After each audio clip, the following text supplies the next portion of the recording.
Well, hello, everybody. Hello, everybody. It is good to chime in on today. Thank you once again. I am your host, Michele Irby Johnson, and I want to thank you for joining me for another episode of Life Matters with Michele. This is the platform where we talk about what matters to you. And we are so excited to have our very special guest on today, Dr. Akeda Pearson. And I know y'all know how I roll. If you all have any questions, drop them in and we can field them over to her. I'm so excited to have her here with me. And today we're going to be discussing domestic violence, victorious, no longer a victim. Hello, Dr. Akeda Pearson. How are you? Good afternoon. It is a pleasure to be here with you on Life Matters. Absolutely, absolutely. I tell you, I was telling her I had to remind myself not to put her on third Sundays because she has her own show that she does on third Sundays. But I am so excited. And for those of you who are just joining me, I like to utilize October for some platforms. October has so many awarenesses. You have domestic violence awareness, which is what we're doing a second part today. We have breast cancer awareness, autism, mental health, HIV and AIDS, you name it. But I just choose to use October for this very moment, in time to talk about domestic violence. Last week, we talked about what domestic violence was and some of the indicators and things of that nature. But today we're going to talk about victory, having victory over domestic violence. So let me read a little bit about our very special guest, Dr. Akeda Pearson. She is an awards and results-oriented educational leader who has dedicated her life to the betterment of youth, women, men, children, and families. And she has over 25 years in the field of education and Christian ministry. And it's her pleasure to provide exceptional instructional expertise to diverse school personnel, faith-based organizations, and non-profit. She provides training, strategic planning, consulting, you name it. I told her, I said, you are just amazing. I cannot read your entire bio, but I will say that she is committed to ensuring that historically disadvantaged and underprivileged populations have access to equitable and quality education, as well as the ability to thrive in society while emphasizing the importance of spiritual intimacy. Come on here. She is the founder of Howard County Coalition to Prevent Intimate Partner Violence, a partnership with Baltimore Washington Conference and the United Methodist Church. And like I stated on Sunday, she has her third Sunday's tea tastings and testimonies. I've been on the show. It's a fabulous platform. I enjoyed sharing with her on that. And we'll close it out with her motto, which is excellence is the standard. And if you know her like I know her, you will not be disappointed. I promise you. I absolutely love this woman of God. She is authentic. Let's just let that sail in your spirit a little bit. She's authentic because everybody doesn't have the same authenticity. Some people have none, but I certainly appreciate Dr. Akeda Pearson. Hello, my friend. Hello, and thank you so much, Elder Johnson, for having me on your show today. I am just so excited about what God is doing in your life and providing this platform for others to talk about what matters in life. So thank you for having me. I am honored, and it's truly a blessing to be with you here today. Yes, ma'am. Yes, ma'am. So we're going to dive right in. Like I stated, Domestic Violence Month. This is our second week talking about it. Give us an overview of what domestic violence is and how it differs from intimate partner violence. And then we're going to jump right into the victorious end of this situation, this societal ill, if you will. Mm-hmm. So when we look at domestic violence years ago, it was just basically looked upon as a heterosexual thing. between female and male. But when we grow and understand that it's just not about a physical attack between a male and a female, we kind of had to do some research and change the terminology to intimate partner violence, because we know that there are other individuals who may be of same sex. Mm-hmm. And so they were not necessarily referring to same sex couples in that domestic violence realm, nor were they looking at it from other standpoints. Abuse is abuse, whether it's spiritual, economical, financial, whether it's mental, emotional, psychological. Abuse is abuse. And when we look at abuse, it is something that is a pattern. It continues to happen. And typically it happens to those who you have that intimate relationship.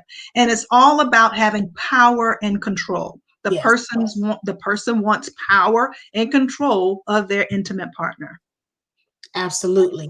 And my guest on last week, I told her what my tussle was with that, because I teach a class on domestic violence crisis counseling, Right. and the book gives an expanded definition, saying it could be parent on child, sibling on sibling, grandparent on what have you. And I said, well, as a survivor, I said, I guess I'm just stuck in the realm of domestic violence, and I still encapsulate same sex in that. I said, but I just always I'm grappling with intimate partner violence being the same as domestic violence, because I think about it as somebody who's in a love relationship and not just a blood relationship. And so Absolutely. thank you for giving clarity to that. And so when we look at intimate partner violence, domestic violence, the stigma that is surrounding it, oftentimes we think about, let's backtrack a little bit and then we'll go forward to the victory. We often think about, why a person stays. We think about, what was it that drove them to this particular point? So if you can, give us a little backstory, a little background on what typically drives a person to a domestic violence or an intimate partner violence relationship. What does that look like in real life terms? Not, we see what the movies say. Sometimes it's on point, sometimes it's exaggerated, sometimes it's underrepresented. What does that look like? What are some of the warning signs that you believe most people would need to know? Well, I would say that a person only knows what they know. And typically, an individual is not going into a relationship thinking that they're going to be abused. However, the perpetrator of abuse is very deliberate. Absolutely. It is not something that just comes about. They prey on the victim, but the victim not even knowing. Okay, so you have an innocent person coming into a space with honesty, with purity, and being drawn in by someone who is manipulative and already has a plan for you in place. So, and a lot of people sometimes get it mixed up and say, well, alcohol drives it, or there's another issue. And no. They could have dual diagnosis, but an abuser is an abuser, and it's deliberate, and they do that. I have the opportunity to serve in Howard County jail. And I worked with the women that were in that facility. And there was one abuser that was there, and she said that her attack was deliberate. Her father abused her mother, and she took on those attributes of her father. And when she went to find her partner, she made sure it was someone who was very passive. She knew everything that to do as far as making them feel comfortable, providing their needs, but it all went towards her trap of having power over them. So the thing is to win the person over and get them caught up emotionally, get them caught up in you mentally, and then ultimately you can control them like a puppet. Absolutely. Because they are tied to you in an emotional and a mental state. And also, in doing so, you also could be caught up by that time being responsible, that person being responsible for your well-being. Yeah. So it just doesn't, a person, they just don't go into a relationship saying, oh, this person's going to beat me up and I know it, or this person is going to abuse me, this person is going to control me. No, that they do not go into relationships thinking that. However, the abuser from the onset, they are the perpetrator, and that is their goal. Their goal is to have power and control over you. They know it from the day they meet you, and that's their goal. Absolutely. And you said a lot. Let's unpack this. So a lot of people think, and predominantly it is male on female, but you have female on male. I just showed a film in my class called Men Don't Tell. It was about a man who was abused by his wife. But even in same-sex relationships, a woman, on a woman and a man on a man. But you said something very key. She learned from her father, and people don't realize that abuse is a learned behavior, just like racism, Absolutely. just like hate. Those things are learned behavior. And so she was replicating, or she was duplicating what she saw. And so I think people, I found out after the fact that my abuser watched his father beat his mother on a daily basis. I mean, it came out after the fact. And so, like you said, you don't go into it believing that this person means you any harm. And I think people who are on the outside kind of have this misguided concept that we look for it, we deserve it. Why didn't you just get out of it? And like you said, by the time they've reeled you in emotionally and mentally and physically, meaning you've entered into a sexual relationship, there's a soul tie that has been established. And then, like you stated, sometimes you've now become dependent upon that person because now you may have moved in together, or that person is now providing the financial means for you to pay your rent or whatever. So I think it's good that we give people a true perspective into what happens in the mind of the abuser, as well as in the heart and the life experience of the person who's on the other side of that abuse. And so when we talk about domestic violence, and you talked about the perpetrator, we have a question from our audience. How does a survivor find their voice from being the victim? Oh, you starting us real early.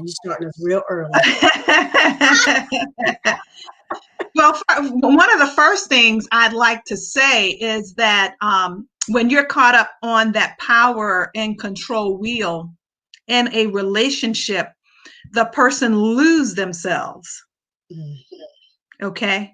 They lose themselves because they, out of fear, out of shame, a lot of shame comes as a result of being abused, being depressed, and not necessarily having going to a clinician to say that you're depressed, but you're going through all the emotions of what a clinician would say, and before you can come out of that particular cycle in that situation, you have to realize where you are.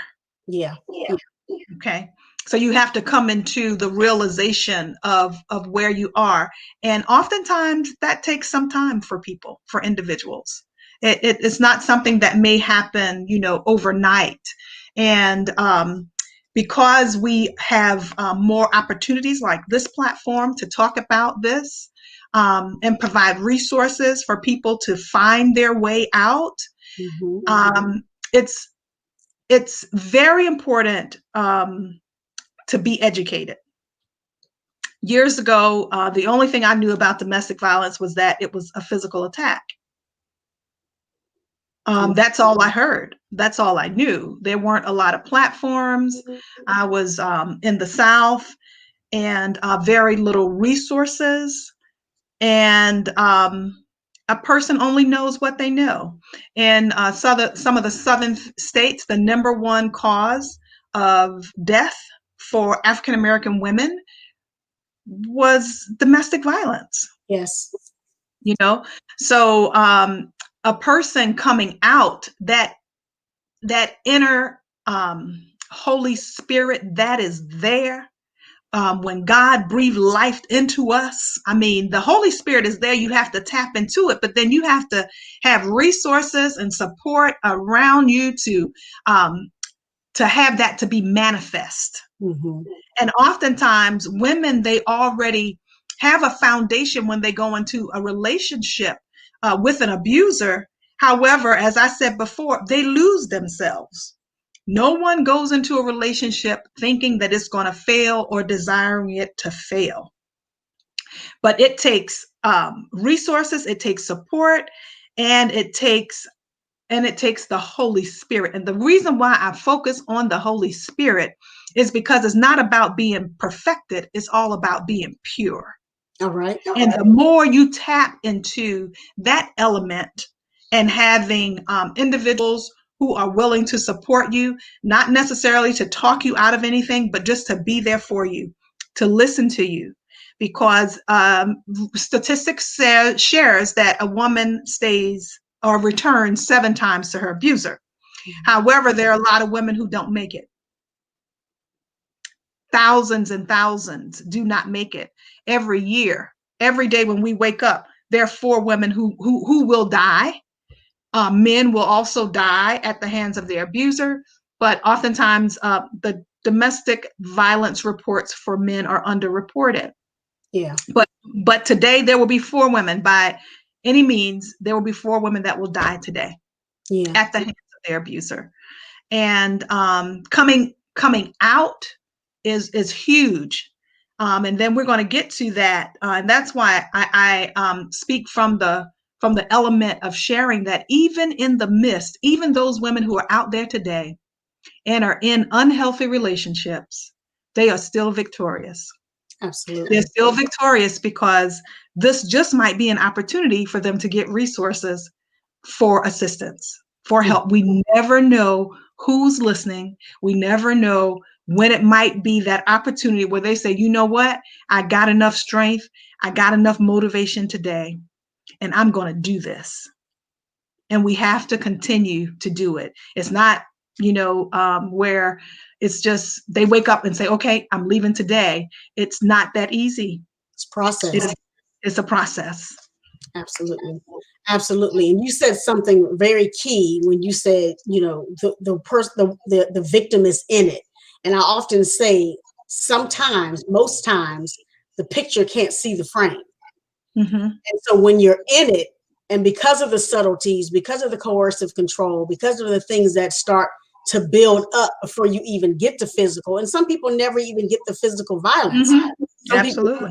people, they just get the mental things, Mm-hmm. and the verbal things, and the emotional things, and the financial and the spiritual, and the dog and the cat, and the use of children, and all of these different things. They don't see it because it's so subtle. Like you said, nobody comes out the gate and hits you. They don't do that. They draw you in with charm and all of these different things. I'm a witness to it all. They draw you in with their charm, and once they know that they've got you in, that you're in their heart, and vice versa, quote unquote, then they can start, dropping even more seeds of destruction. Somebody asked the question: Is there a difference? Is there a different approach in providing domestic violence support to same-sex victims versus male and female victims? Repeat that question again. Is there a different approach in providing support to same-sex victims as opposed to male and female victims? Not necessarily, aside from the support groups. There are support groups that are strictly for women. There are support groups strictly for men. There are support groups for LGBT. But as far as the ultimate support of being there as a listener, knowing what resources are available to assist that person, and if that person is in dire danger, it's always safety first. So the support, as far as what they need, if they're in a situation where they need emergency housing right now, it doesn't matter whether they're same sex or not. Right. They need housing. Mhm. You know, if they need an escape, if they need to escape, I mean, it's the same thing.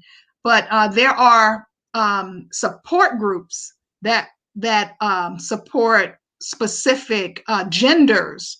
But as far as resources, the resources are basically the same as far as housing, legal assistance, you know.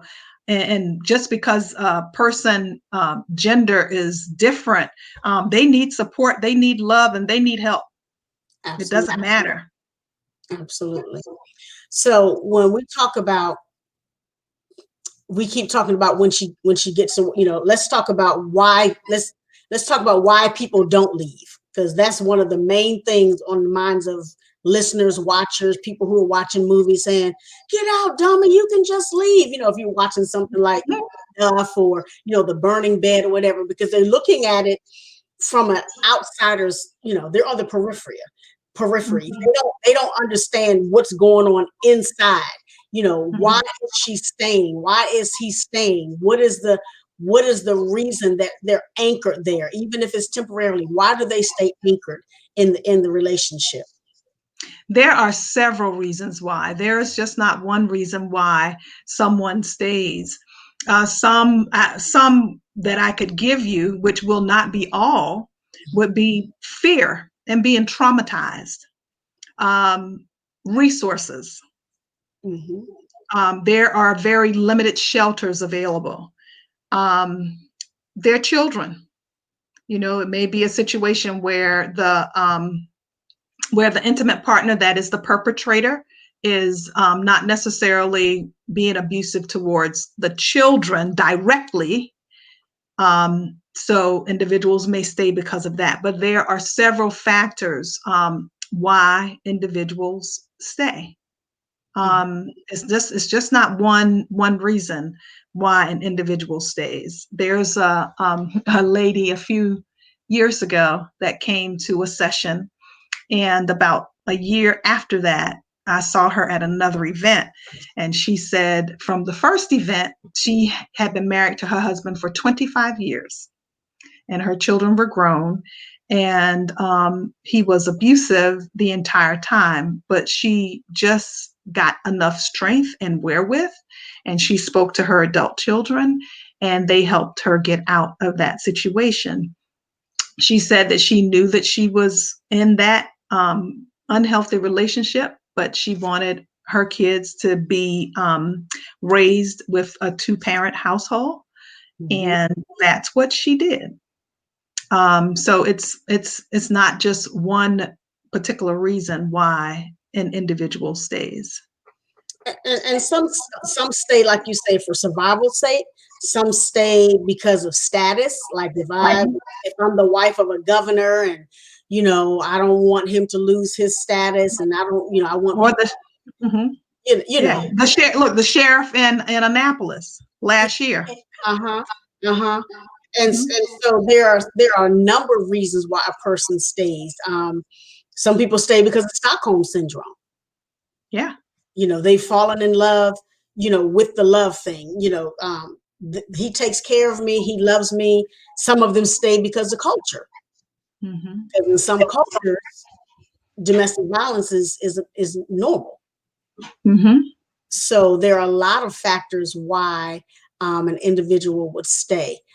We have a question that says, how does a survivor regain self-worth, self-respect, and self-esteem in order to be victorious? Oh, wow. I tell you, one of the greatest supports that assists individuals through that is the love of others who understand and who were there standing in the gap with them. Mm-hmm. There's a scripture in the Bible that talks about two are better than one, and a three-strand cord is not easily broken. And it's not necessarily talking about a husband and a wife, you Mm-hmm. know.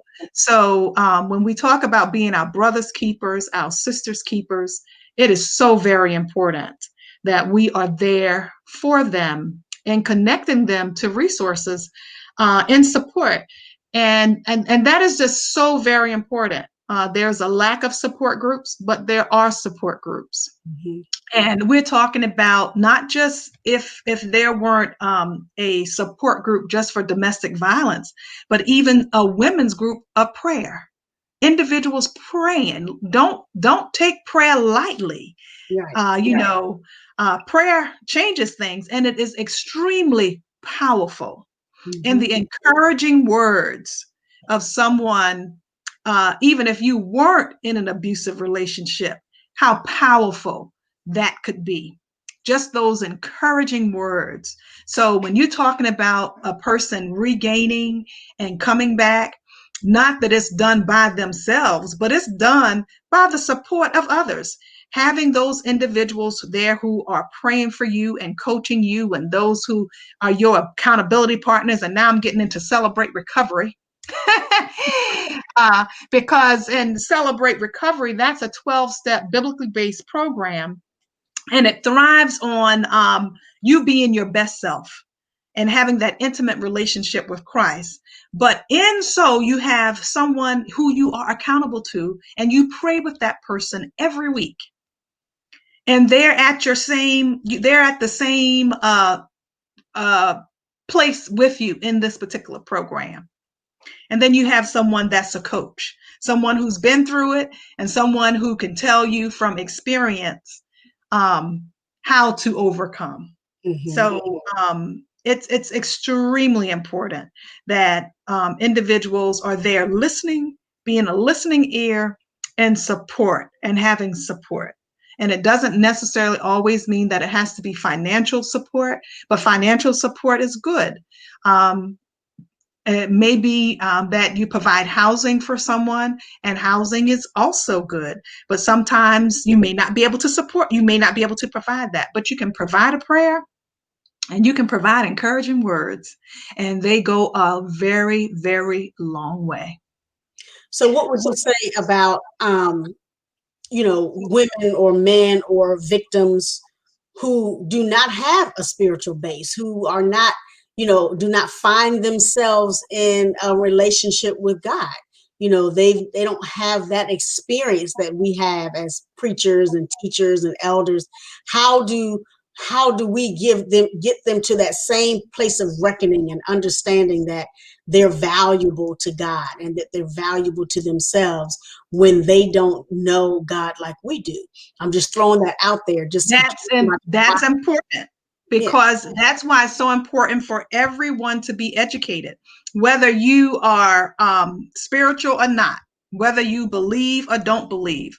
Education is education, and understanding what a person needs to do in a situation when they are being abused in an intimate partner relationship.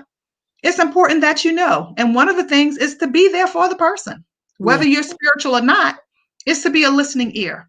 Yeah. So it doesn't matter whether you're religious or non-religious, anybody. Once you have the knowledge, once you understand the elements of what a person needs in a safety plan, knowing the resources that are available in your community, knowing how this person can get assistance if they need emergency housing, emergency money, if they just need someone to talk to.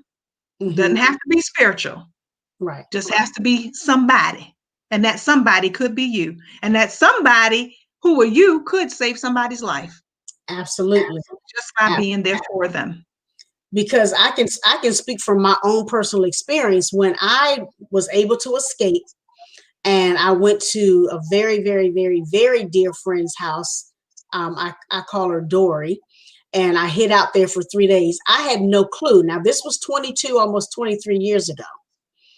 I had no clue about shelters. I had no clue about any of these resources.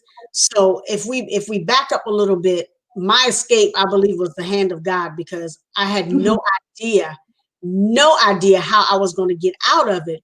But if we can back up and talk about safety plans for a minute, Mhm. because I didn't know what I was doing was actually a safety plan. Mhm.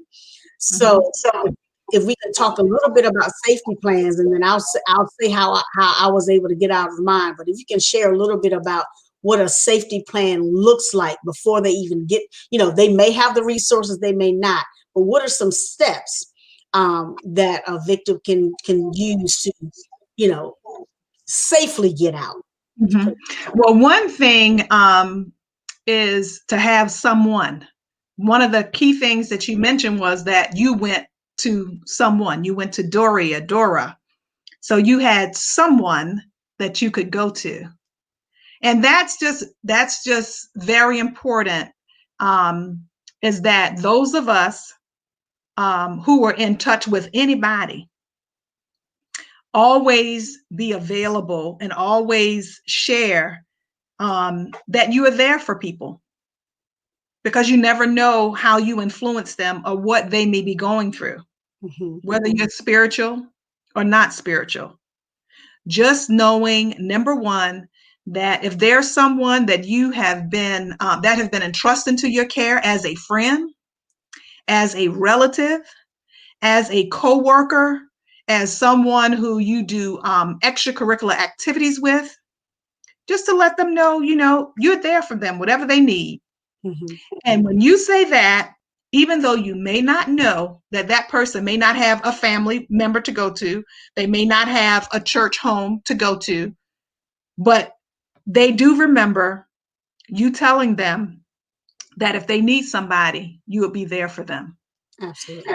And if you can be there for them, you should have the knowledge to know the resources in the community, Mm-hmm. because you may not be able to take in this person, and if they have 3 or 4 kids for an extended period of time, which may be necessary.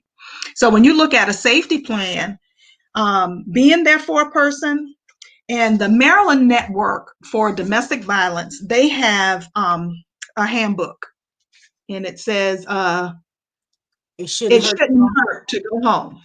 And it has a safety plan in here. And it has the safety plan goes through whether you're currently in an abusive relationship, or whether the person has left the house or the residence. So there are two. So when you look at it, there's 7 steps that they ask you to follow to prepare for that time. So a safety plan is something you need to be looking at and understanding while you are in that particular situation. And one is to, number one, memorize phone numbers.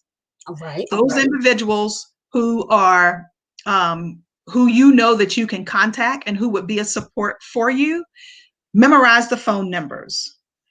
And to also have your children memorize phone numbers and know when to call 911. So the same thing that you would do as an adult, if children are in this particular situation, you want them to do the same thing as far as memorizing phone numbers and knowing when to call 911. If you need this booklet, just go to the Maryland Network. It shouldn't hurt to go home, and they're available on their website. One of the other things is to keep a prepaid phone, keep a little cash somewhere outside of what the perpetrator would know about. Mm-hmm. Um, a prepaid card, cell phone, in order to call for help. That's very, very important. And you want to hide it, if you can. You want to stay in touch with those who support you. And if you live in some areas or some locations where you're in close proximity to others, like an apartment or a townhome, Mm-hmm. um, and if there is a lot of verbal abuse going on, a lot of physical abuse going on, even though you may not say anything, people know. Sometimes your stuff tells on you before you tell on it. Mm-hmm. So don't be afraid to think that that you can reach out for help. Don't be afraid to think you can't reach out for help. Rehearse your safety plan, and your safety plan should include some of the following. I'm just going to read this from the book because I don't want to miss anything. They're very important materials that you need when you're Absolutely. doing your safety plan. You need to have these documents relatively available because you'll need them. That's your children's birth certificate, if children are involved, your birth certificate, social security cards. You need to make sure you have all of those things available, your medical records, bank books. If you are getting public assistance, you want to make sure you have all your public assistant information. You want to have your EBT cards. If you have green cards or passports, you want to make sure you have all of those. This is all a part of preparing for your escape, okay? Mm-hmm. Lease agreements, you want to have a copy of your lease agreement or your mortgage information, insurance papers, insurance documents. If you're on medication or your children take medication, you want to make sure you have a copy of those prescriptions and any other important documents or even a journal. A lot of times individuals who are being abused, they write journals. They write their pain out. Make sure that you keep that as well. You want to keep police reports. So if you have police reports, you want to keep police reports. All of these things should be kept in a safe place, non-disclosed to of course, the perpetrator, and to be prepared when it's your time, when it's your escape time. You can relatively have these things so you don't have to go back. Right. You don't have to trick yourself with going back. And then if the person has been, if the perpetrator of abuse has left the home and they're no longer there, you need to change the locks. So if the perpetrator is not in your environment anymore and they have been asked to leave the property, there's still a safety plan you need. And Yeah. number one, you need to change the locks. You need to install a security system. You need to install a security system because oftentimes the perpetrator will come back and want to do that honeymoon period again. Uh-huh. Okay. And so you need to be prepared for that. Make sure if you have children involved that you get those protective orders and make sure that those things are filed with the schools, the daycares, to make sure that whoever has been awarded the custody and has children, that they are not to take the children, because oftentimes than not, the perpetrator will take the children and try to use them to get the abuser back. So you want to make sure you do that. And I know that we are private people, but in this situation, you want to tell your employer Mm-hmm. and a few coworkers of your situation. And the reason why it's so very important is to protect you, but it's also to protect your coworkers, because the abuser very often comes to your workplace and Absolutely. not only attacks you, but attacks that place of business. Mm-hmm. So it's very important that you inform your employer. And then try to avoid places that your perpetrator would frequent, where you would be in contact. If you all attend the same church, you want to let your clergy person know, so you don't go to the same service. If they have, 2 or 3 services, you may want to have, say, well, I'm going to go to 8:00. You just don't go to the same service. You try to avoid being in contact with that particular person. And counseling and support groups.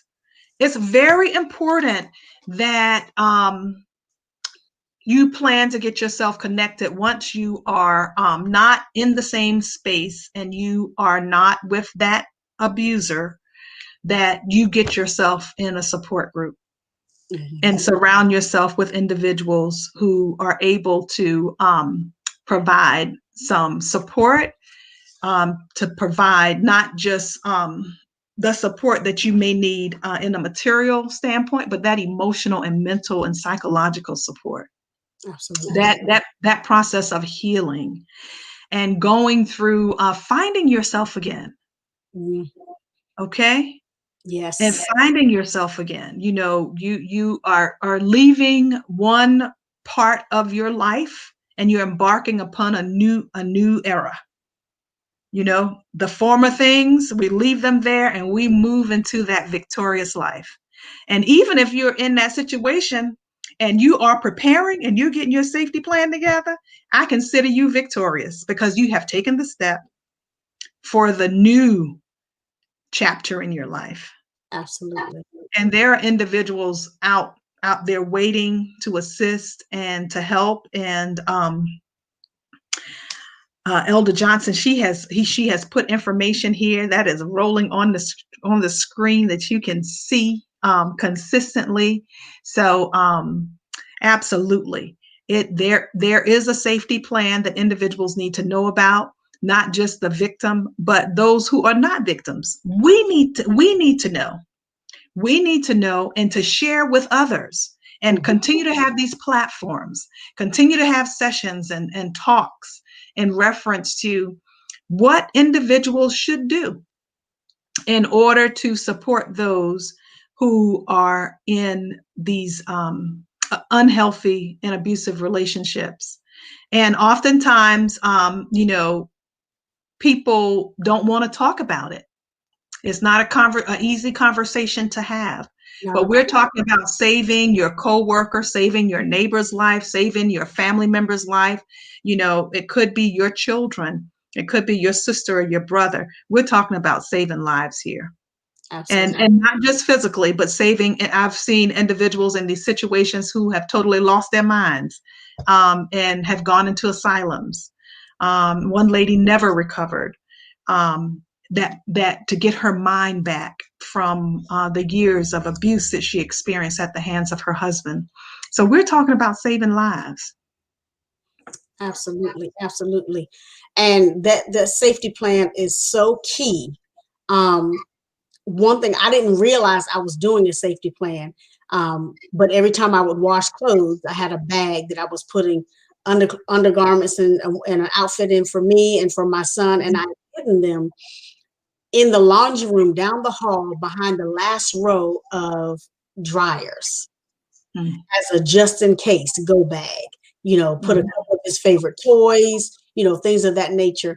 And so I try to give people practical, when I'm counseling people or, whatever the case may be, I tell them you have to be practical. And even with those important documents, if you can get them away from the house, make a copy of them, leave them on your job, or email scan them to yourself, or create a fictitious email address and then send them to yourself so you can download them somewhere else. Um, I tell them all of those different things. Make copies of your, driver's license just in case he takes your purse or she takes your purse. mhm, So there are so many different ways for us to get that information secure enough. Send a copy to your pastor or tell your neighbor, hide this for me. There's so many mhm, different ways. I had a young lady that I was helping. I can't find her now, but I was helping her. She had 5 children. She knew that her husband had a gun, but she would always be flipping with him. And I told him, I said, you can't do that. You have to be nice as pie. I said, mhm, we were starting to work on her safety plan. And I asked her, I said, is there any opportunity that you leave and you have the children with you? She said, yes, on Bible study night on Wednesdays. I said, well, does your husband go with you? She said, no, he doesn't believe in, church and all of those different things. And so I worked with her for a couple of days and I said, okay, next time you plan to go to Bible study, you should already have a go bag, even if it's just 2 outfits per person. Have your go bag ready. I told her what, in those days, I said, you need to store this at work, what have you. I said, and when you go to Bible study this time, you bypass the church and you keep going. Um, mhm, she had already said that she wanted to go out of state to family's house or whatever. I said, and you keep going. And mhm, the next day, I called her to follow up and her phone was disconnected. And so I have not been able to find her. And it just bothers me because I don't know, mhm, you know, and so it's incumbent that we just let people, like you said, let people make them aware. I told mhm, my boss because my abuser did the same thing. He came on my job. He was tormenting the receptionist. He was, you know, wreaking havoc on my job. He was doing all of that. And so it's very real. And so we have to be, those of us who know or are educated in helping people, that we use wisdom when we tell them. And I never tell a person just leave. Because like you said, times it takes to leave. But some people, they leave once and that's it. And that's the end of them. But we just want to make sure that when we're sharing this information, that we're giving them the right information and that we're doing it in a way that it's not going to draw additional harm to them. And I want to, the domestic violence hotline number is 1-800-799-SAFE. That's 1-800-799-SAFE. And so if you're watching this or you're listening to this and you feel like you're in this situation, most certainly reach out to that number and they can start the ball rolling with you getting some assistance. Dr. Pearson has provided some information with regards to some local shelters and places of help. The BWC, UMC, House of Ruth, Susanna Wiley House, Prince George's Family Christ Center, Hope Works Turnaround. It's a number of them. And I love this one, the Muslim Al-Nisa. Am I saying that right? Yes. My sister's place, I used to work with them after I escaped. I used to be one of their instructors. I would go to schools and hospitals and shelters and stuff and talk to the women. I love my sister's place. Maryland Network Against Domestic Violence, Women's Housing Coalition. So there are a number of places that you can certainly find resources. And again, you have to be strategic even when looking that up. So if you use a computer that's at home, make sure you delete the browser, you erase the cookies and all of those things, the history, that's what I'm looking for. Most of these sites have an escape button. So if you're looking and you hear your abuser come home, you hit the escape button and it takes you wherever they've directed it, So we just want to make sure that our sisters and our brothers, whoever you may be, who's experienced domestic violence, is certainly in a safe place. Dr. Pearson has a book called What in Hell Do You Want? Finding Peace from Living Hell on Earth. And you can certainly go out to www.p as in Paul, T as in Tom, and that's AND, Paul.david.com. Once again, that is www.ptandpd.com to get a copy of her second edition of books. But tell us what you have for us today, Dr. Pearson. Tell us what you have for us today. Okay, so I'm just going to just share this particular book. It's the first edition. What in Hell Do You Want? Finding Peace from Living Hell on Earth. And I'm giving away 5 copies. So if you go to that website and if you just put your information in the contact field, I will send you out a copy. That's amazing. That is a blessing. That is a blessing. And I just want to share for those individuals who are joining us who may not have experienced abuse and may not be in a relationship. I just want to share that when a person shows you who they really are, believe it. That's Maya Angelou. Yeah, when a person really shows you who they are, believe them. Believe them from the very beginning. Believe them from the very beginning. And in doing so, that may assist you in, thinking twice about making some of the choices that we make. Yeah, and we never, and it's never our posture to make you feel guilty or to have you blame yourself, but we always want to give you another way to think about it, a different perspective, if you will. That, I got into mine, but that was of my own volition. And then when I was in it, I was like, oh, okay, wait a minute. Yeah. And I did enough blame for myself. I don't, we don't need outside blame and judgment. Absolutely. But absolutely. If you are in this situation or you feel yourself, you see red flags everywhere, pay attention, take note. Yeah. Don't ignore them and say, well, they're just mad today or they're having anxiety. Don't make excuse. I made excuses for my abuser. and it almost cost me my life on several occasions. And so we want you to love in safety. Absolutely. What is it? Love doesn't hurt. Love shouldn't hurt. That's Um, right. and so if when love starts to hurt, whether it's emotional, whether it's mental, whether it's verbal or physical, spiritual, manipulation, there's so many different ways you can look at it. When it starts to hurt and you feel uncomfortable, that Mm-hmm. is your cue to say, this is not for me. And you have to That's find the safest way to get out of it without, um, what's the word, irritating the abuser. So you have to find mhm. the safest way for you to get out of it. Any final words, Dr. Pearson, before we go? I would just like to commend you on a wonderful platform for Okay. Life Matters with Michele. I am so excited about what God is doing for you in this season. And I thank God for another opportunity for us to talk about intimate partner violence and the resources that are available locally and national. We can't say it enough because individuals are in these situations every day. Yeah, And today just might be a day that we have given someone some resources, some tools to help them move to their new chapter in life and become victorious. So absolutely. thank you for having me. Because there is victory on the other side of victimization. Absolutely. Yes, Absolutely. it is. Yes, it is. Absolutely. And Absolutely. I'm a living witness that We both are. you, Absolutely. amen, you can thrive after and not just survive. Absolutely. And so we just appreciate this opportunity. Well, I want to thank each and every one of you all for joining us today on Life Matters with Michele. Of course, I am your host, Michele Irby Johnson, and I want to give a wonderful shout out to my very special guest, Dr. Akeda Pearson, who is a wealth of knowledge. I promise you she is.